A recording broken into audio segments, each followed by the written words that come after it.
Fala galerinha, tudo bem com vocês? Guilherme Campos aqui, professor de Educação Física da Rede Estadual do Maranhão.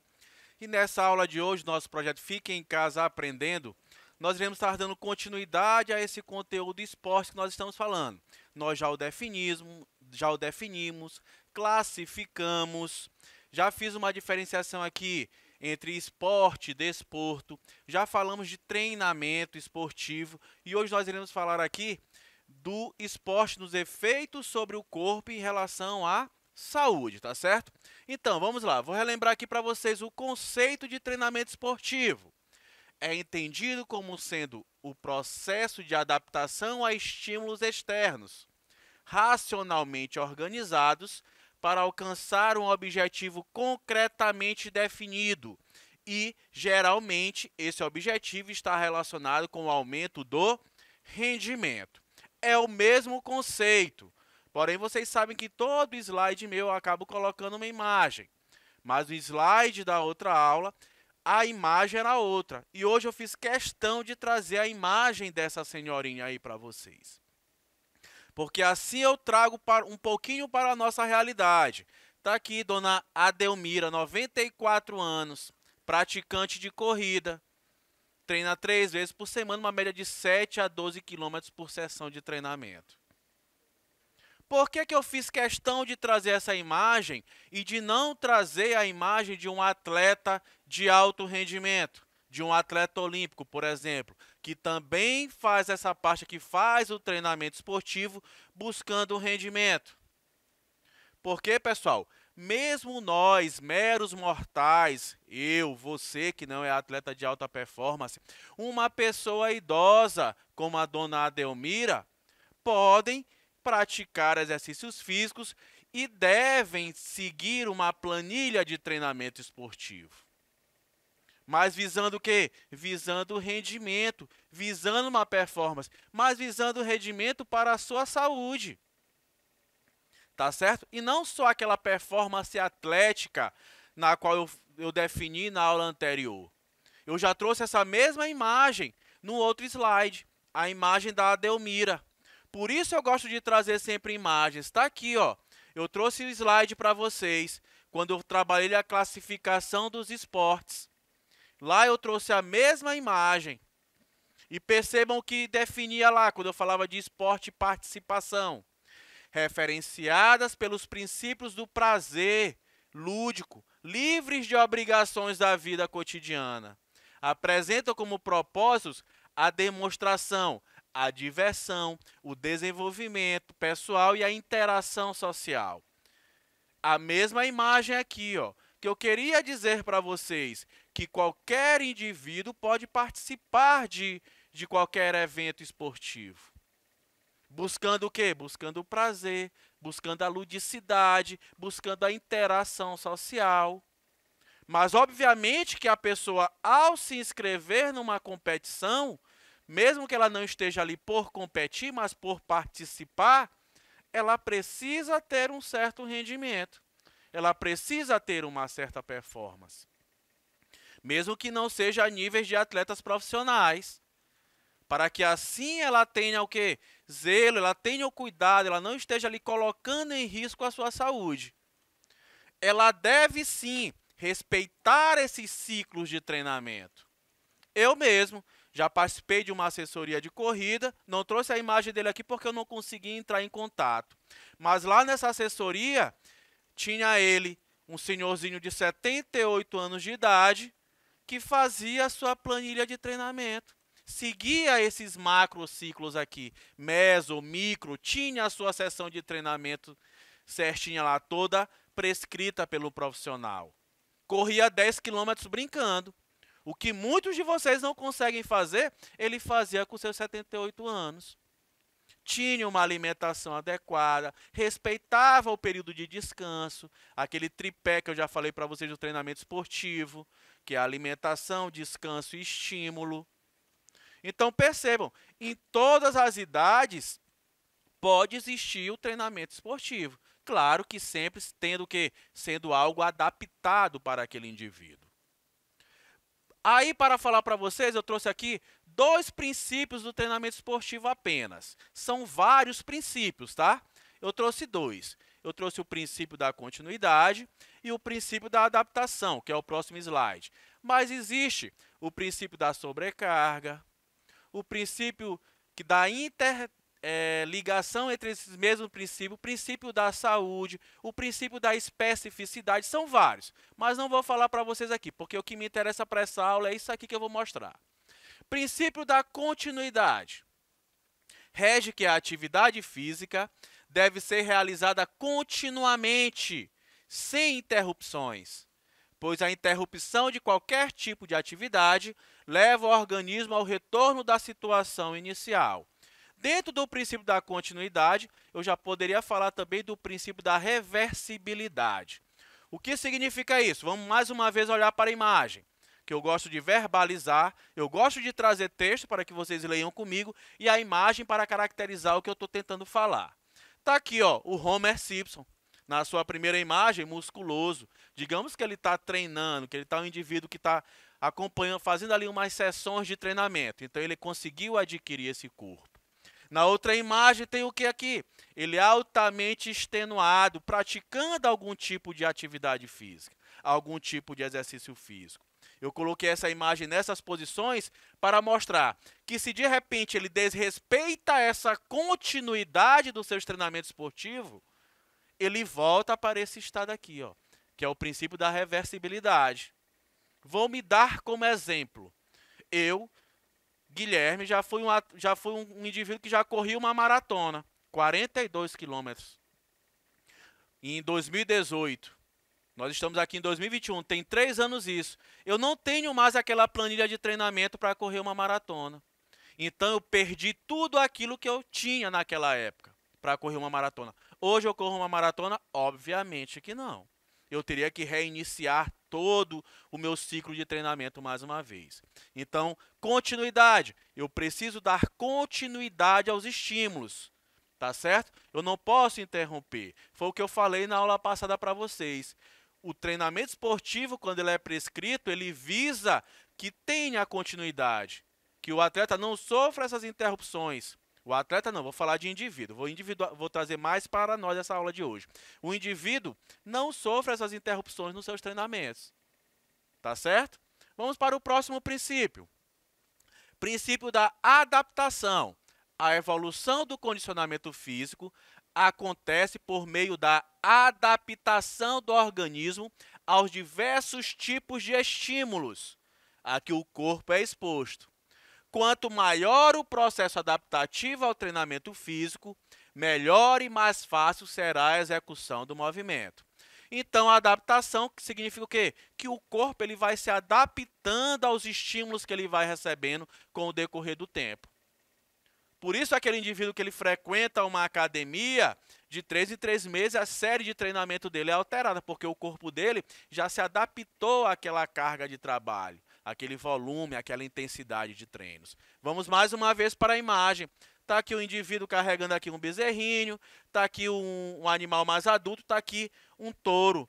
Então, o animal foi crescendo e percebam também que a estrutura muscular do indivíduo ela também foi aumentando.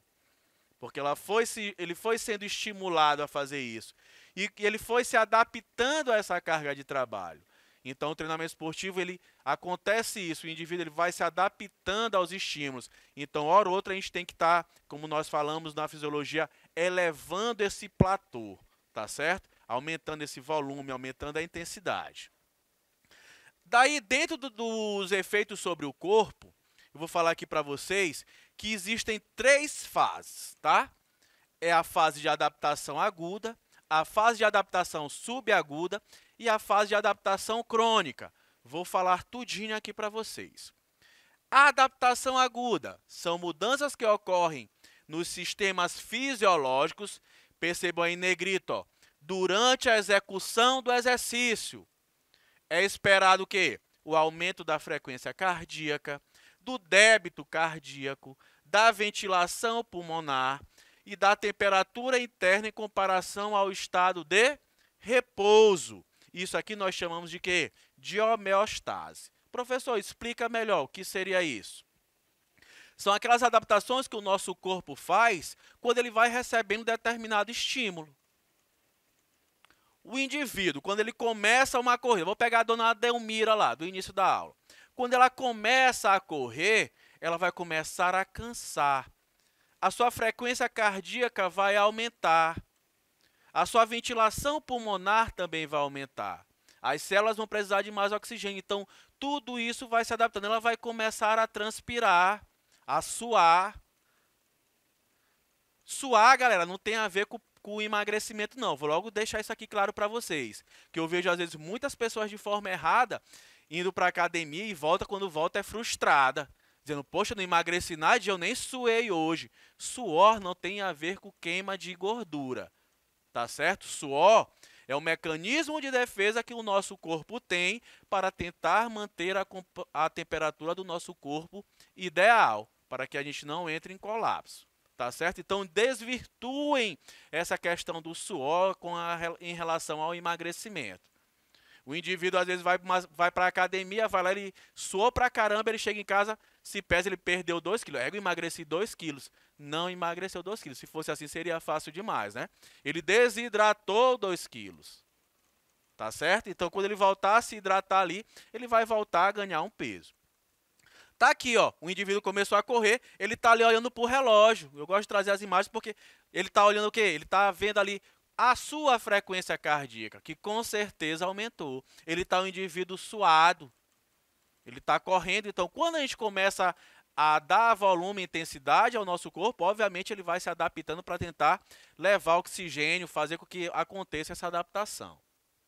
Fase subaguda.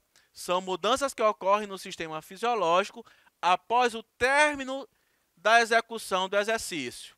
Olha aqui, eu trouxe na aula passada para vocês quando eu falei de esporte, desempenho e treinamento excessivo. Tá aí o slide, ó. Como eu falo para vocês que o treinamento esportivo, quando ele segue aquele macro, meso, micro, a sessão de treinamento, e é tudo muito bem organizado, existe toda essa preocupação. Tá aqui, levei lá para vocês, ó. Existe lá na sessão de treinamento a fase de aquecimento, a verdinha, de condicionamento e vermelhinha aqui, ó, a volta calma, que seria o quê? A adaptação subaguda, que é onde o indivíduo ele termina a execução ali do seu exercício, ele começa a voltar tudo para a normalidade, tá certo? Como ele não estivesse ali fazendo nenhum esforço. E por último aqui eu trouxe a adaptação crônica. São mudanças morfofuncionais que ocorrem nos sistemas fisiológicos a longo prazo, sendo dependente da somatória de todas as adaptações agudas e subagudas ao longo de um período de semanas, meses ou anos. Então, as adaptações crônicas é aquilo que vai resultar da prática de um treinamento esportivo, quando a gente segue lá os macro, meso, micro. São as melhorias que o nosso organismo vai sofrer. Vou fazer uma comparação aqui entre aguda e crônica. Aguda, que é quando nós estamos executando o exercício. O meu coração ele vai ter uma frequência cardíaca maior, né? Vai elevar, porque eu vou precisar. A adaptação crônica, quando eu começo a trabalhar de forma contínua, né? Que tem que respeitar essa questão da continuidade, né? Do meu trabalho. O meu coração ele tende, quando eu estiver no estado de repouso, com uma frequência cardíaca menor. Porque eu vou deixar meu coração vai ser mais forte. Ele vai começar a, cada movimento de sístole e diástole lá, que são as batidas do coração, ele vai conseguir oxigenar de forma mais eficiente as células do meu corpo. Nós já estudamos, quando eu falei lá no primeiro período para vocês, de sistema muscular, que o coração é o sistema o músculo estriado cardíaco, ele tem ação involuntária. O que significa isso? Que eu não necessito do meu sistema nervoso central, eu não comando de forma consciente o meu coração. Vai, bate agora 60 batimentos por minuto, 70, 80. Não, depende dos estímulos externos, né?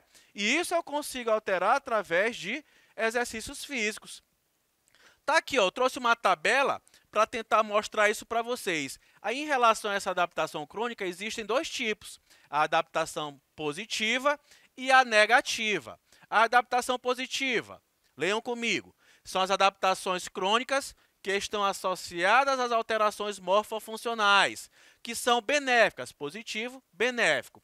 Para as pessoas, são positivas, promovem melhoras dos indicadores de saúde, de condicionamento físico ou de performance. Aí eu vou mostrar aqui para vocês no quadro. Ó. Percebam, vamos pegar só essa primeira coluna aí, ó. Idade de 18 a 25 anos. Ela tem uma frequência cardíaca quando está entre 61 a 65. Percebam que aumenta, ela fica com uma qualificadora ruim quando essa frequência cardíaca ela aumenta. É inversamente proporcional. Quando eu tenho aqui uma frequência cardíaca acima de 85, o que significa isso? 85 batimentos por minuto. Meu coração é fraco. Ele precisa bater mais vezes para oxigenar as células do meu corpo. E quanto menor meu coração, menor batimentos meu coração tem por minuto, é que significa que ele é um coração mais forte. E eu altero isso aqui como? Através de treinamento esportivo. São essas adaptações crônicas que eu falei para vocês. As negativas, quando todos os efeitos, quando um estruturamento de uma planilha como essa não é bem organizado. Então, o que acontece? Acaba que o treinamento não sendo benéfico, sendo maléfico à saúde desse indivíduo. E não é o objetivo aqui de quem entra numa academia, de quem começa um treinamento esportivo, de trazer problemas para a sua saúde. Então, por isso, tudo é muito bem periodizado. Os benefícios do treinamento esportivo são vários, né? Fortalece o sistema cardiovascular, fortalece a memória, combate doenças crônicas, melhora a saúde mental, controle de peso corporal, diminui o estresse, combate a ansiedade e depressão, fortalece o sistema imunológico, melhora o desempenho escolar. Tudo isso aqui tem muitos outros benefícios que a prática de exercícios físicos traz para o nosso corpo. Isso aqui vocês já sabem, tá certo? Saúde, professor. Então, o que seria a saúde? Segundo a Organização Mundial de Saúde, saúde é o estado de completo bem-estar físico, mental e social, e não simplesmente a ausência de doenças ou enfermidades. Aí eu trouxe uma imagem aqui, ó, de um imóvel numa periferia, né? A gente vê ali sem saneamento básico. Professor, o que isso tem a ver com a aula de educação física? Tem a ver com o conceito de saúde. Saúde não significa apenas ausência de doenças ou enfermidades. Uma pessoa que ela não tem uma boa moradia, que ela não tem lazer, que ela não tem acesso à educação, tudo isso tá colocando em conflito o conceito de saúde. Tá certo? Então, para que a pessoa seja saudável, não significa apenas ter ausências de doenças, ausência de enfermidades. Tá certo? Então, é um conceito muito mais amplo. Tá aqui, ó, 46,85% da população brasileira, 100 milhões de brasileiros aí não tem saneamento básico na sua casa. Por último, eu trouxe aqui uma questão do Enem de 2016. Uma entrevista com Terezinha Guilhermina, que é uma atleta do atletismo brasileiro aí. O Observatório fez uma pergunta, uma entrevista. Quais os desafios você teve que superar para se consagrar como atleta profissional? Ela responde: considero a ausência de recursos financeiros nos 3 primeiros anos da minha carreira como meu principal desafio. A falta de um atleta guia para me auxiliar nos treinamentos me obrigava a treinar sozinha e, por não enxergar bem, acabava sofrendo alguns acidentes, como trombadas e quedas. Mais uma vez, como está a preparação para os Jogos Paralímpicos de 2016? Ela responde: estou trabalhando intensamente, com vistas a chegar lá bem melhor do que estive em Londres. E por isso, posso me dedicar a treinos diários, trabalhos preventivos de lesões e acompanhamento psicológico e nutricional. Aí vamos aqui, ó. O texto permite relacionar uma prática corporal com uma visão ampliada de saúde, esse conceito que eu trouxe para vocês. O fato que possibilita identificar essa perspectiva é o aspecto nutricional fica muito isolado. Condição financeira é o ponto que leva em consideração. Tá aqui, ó, condição financeira. Saúde leva, no conceito amplo, leva a condição financeira em questão. Então, galerinha, eu vou ficando por aqui. Até a nossa próxima aula. Vamos para cima, hein?